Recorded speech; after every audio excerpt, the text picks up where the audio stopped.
Hi, I'm Tammy Randolph with The Chamber, and you're listening to or watching The Chamber Does What?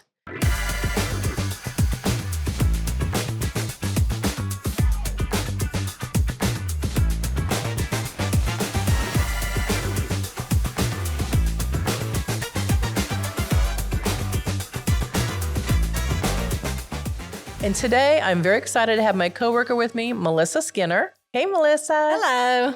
What is your official title now? Executive assistant. But when you started with us, you were the director of First Impressions. Oh, sure. What do you do at the Chamber? I sit out front. I meet and greet. There's several things. I am the assistant to the 7 others that are there in the chamber. I'm at everyone's beck and call, basically. My job consists of multiple things, from billing members to assisting with Cherry's Jubilee, answering the phone.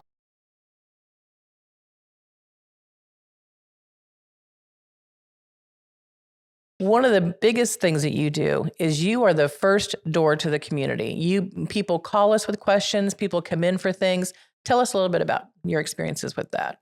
We have a lot of people coming in looking for resources about the community. I've had several this week alone coming in. They're moving here. They want information about the area, what to do. Waterfalls is a big deal. Mm-hmm. And we have a waterfall brochure that is very popular. And people just want information. They're coming in, they're looking to move.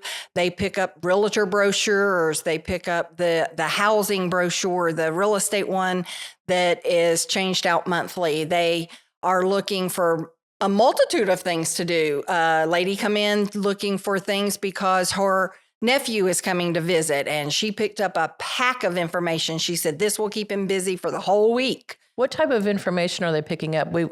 Tell us a little bit about the brochure wall that you maintain. The brochure wall has our brand new visitor guide that just came out, and it has all things Cleveland and Bradley in it. But then we also maintain things from above us, below us, some Chattanooga information, some things up above us as far as Pigeon Forge, Gatlinburg, Sevierville, that area, some over beside us, Blue Ridge area, North Georgia, and people will pick up all kinds of things. We have Tennessee maps, the Tennessee book. We just try to keep things for all the areas. So if they run out of things here to do, which we hope they don't, they can branch out a little bit. But things of that nature, and people leave out with a bag full of items. Mm-hmm. And some M&Ms. And M&Ms. M&M Mars keeps me stocked, and they're always intrigued when I tell them, these are made here. And they're like, where? And I tell them, and several have told me, well, they'll come back by for some reason. We went by and took a picture with the M&M. Mm-hmm. So they are impressed with the M&Ms and things of that nature. So good. And when they're looking for things to do, a lot of people, they're looking for restaurants, they're looking for shopping. What do you tell them? Where do you direct them to go? It depends. I ask them a lot of times, what type of food are they looking for? And then we have them listed. One of the benefits of being a chamber member is that's who I recommend. Mm-hmm. Is if you are in our brochure, you get recommended, and they'll want to know what's good. And everything. Is it a home cooked meal, or are you looking for a steak or whatever like that? And everything. And I know we've had Grit and Grace on the podcast, and a lot of people I've showed them that, and they've gone there. And the Dandelion Mercantile, I've sent people down to Dandelion because they're looking for those types of places. I've had some couples come in and their husbands had a meeting or whatever. And so the wives are wanting to do a little shopping. So I send them to these different small shops that they're looking for. And, and it's very simple to just open the visitor guide, and these people that are members, they're all listed, and it makes for very easy for these people to find. Mm-hmm. You get a lot of calls from people that live in Cleveland also asking about different information. What type of information are that? What is people looking for when they call us? Well, I had a lady call yesterday. Some trees had fallen, and they live in a community off Michigan Avenue, and they were told they could not cut down any trees around this creek. But after the storm, some had fallen. Well, they didn't know what to do. So I directed them to the appropriate department with the city because they're in the city. They called them. People need codes enforcement number, or they're looking for, where do I do my tag? Where do I do my driver's license? I used to get calls when I did that. They want to know when the best time was to plant corn or green beans. Yes. Or where do I recycle? What can I recycle? Mm-hmm. Well, it's simple information that most people can look up online, but a lot of the elderly community don't do that. What would be your most either stumped question Mercy. or one of your most, oh my gosh, I'm not going to say crazy, but kind of outlandish questions? Oh, I'm trying to think. Well, I did have a guy call, and he wants to know where he can park his car because Enterprise does not have room on their lot. Okay. So he wanted to know where he could park his car and leave it while they rent a car. Okay. And I could not help him, unfortunately, because we don't have a paid parking lot anywhere. And I guess the car rental place, that's just a small lot. So they're out of luck. I had somebody call me once and ask what the telephone number was for the Chinese embassy in the United Arab Emirates Republic. Yeah. And I went, well, that's a really good question. Yeah.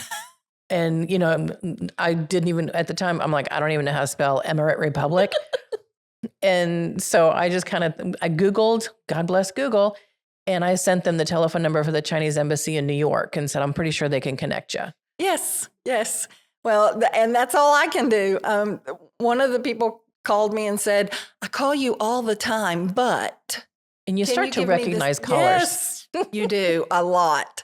And the phone has caller ID, so you'll look at it, so you'll know, oh, they're going to want a phone number. Do you have some regulars that you see the number and they're going to know? A lot. And most of it is the elderly, and they either don't have the internet or all they have is their phone, and it's hard for them to see it. So it's no problem. We're there to serve the community. And you're a friendly voice to give them a friendly voice that day. Yeah. And it's easy, And then the other people we have come in are those wanting to join the chamber. Mm-hmm. They've started a new business, or they're wanting to start a new business. So fortunately, we can refer them over to the Small Business Development Center, or things like that, and to get them started. And we've had several do that and then come back and join. Now, you're not from Cleveland. I am not from Cleveland. So you're one of those people that came in to find out what to do in Cleveland, where to move. What brought you to Cleveland? My aunt and uncle lived here and owned Townhouse Bakery. My cousin owns it now. Mm-hmm. And we would always stop here and stay a couple of nights on the way up to the mountains. So after my husband retired from the police department in Florida, we decided now's a good time. Let's go. Mm-hmm. And so we moved here almost 11 years ago, and it's great. We're enough distance from the tourists, but we can get to the mountains whenever we want. And we have seasons. In Florida, you have summer, hot summer, mild summer, and summer. And you don't have seasons. I grew up never having a season like that. You go from summer to dead leaves. There's no changing of leaves. They just die. Right. And we did have snow when I was in third grade, which was a long, long time ago. And it was just last week. Just last week, yes. Yeah. But that was it. I mean, it's a rare thing. What brought you to the chamber? What made you go, I want to work at the chamber? Well, when I first started, it was a part-time job.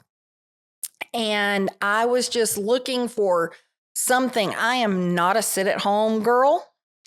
And of course, my husband was working and works for the state. And I thought, okay, let me find something part-time. Well, I saw the ad. So I applied and I thought this would be great because it's an upfront I'm a researcher, so I researched everything the chamber did and all about the visitors department, the tourism and everything. And I thought, oh, this would be fun. Sitting out front, meeting people, greeting people. You don't know where they're coming from. It's something different every day. Every day is something different. And then, of course, once I started, it's really something different because you have the different members that use the conference room or use the boardroom. So you really do have something different every day. Now, sometimes there's quiet times. Nobody uses it for a while. And then all of a sudden, it's every day of the week. Somebody's there every day of the week. And every room is full. And every room is full. Mm-hmm. And like next week, we have some of that. And so I thought, this is great. So they needed somebody for the afternoons. Okay, it left my mornings open. The afternoons I took over. And I was trained for one day.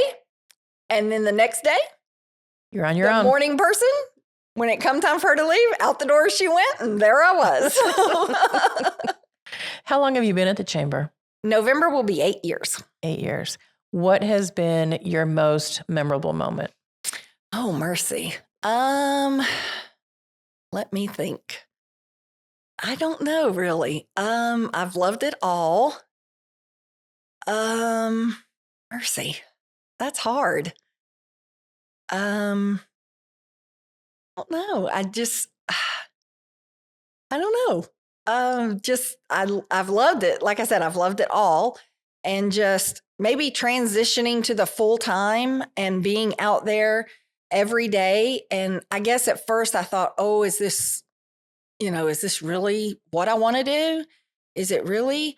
But it's been great. And just, it kind of surprises and takes you over. It does. And getting to really know all the members, and you're really surprised at when they come in, how they greet you. Mm-hmm. You sometimes feel like, oh, I'm just here behind this desk. I'm just here to do this and answer the phone. But then they come in and they're like, hey, how are you? When you're supposed to be the one greeting them, but then you realize, well, you're just as important to them as they are to you. Because it's all one community. It's all one connection. Correct. And so that's part of it. It doesn't matter whether you are small business or if you are the largest business in town. It doesn't matter if you're one person. It doesn't matter if you are the front person or if you're the chairman of the chamber. Right. Everybody's important. Everybody matters.